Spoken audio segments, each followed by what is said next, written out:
గారికి మా పోలీస్ సిబ్బందికి చెప్తున్నా, ఆ ఎల్ల నేను వచ్చిన రోజు క్యాంపస్ లోపల ఒక్క పోలీసు కూడా పెట్టకండి.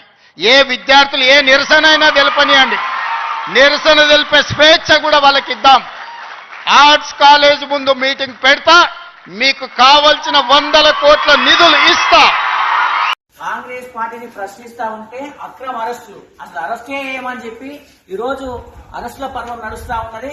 అంటే ప్రజాస్వామ్యం అని చెప్పినటువంటి రేవంత్ రెడ్డి ఈరోజు ప్రజాస్వామ్యాన్ని పూజ చేస్తూ ఈరోజు మేము ఏమడిగినాము, మేము ఓన్లీ ప్రశ్నిస్తాం. మీరు ఇచ్చిన హామీలు ఏంటి, జాబ్ క్యాలెండర్ ఏమైంది, 2 సంవత్సరాలు అవుతుంది, ఇప్పటి వరకు జాబ్ క్యాలెండర్ అమలు చేయలేదు. అదేవిధంగా మీరు ఈరోజు ఫీజు మెంబర్ల బకాయిలు విడుదల చేయక ఈరోజు ఎంతో మంది విద్యార్థుల జీవితాలు పొట్టగలుగుతారు.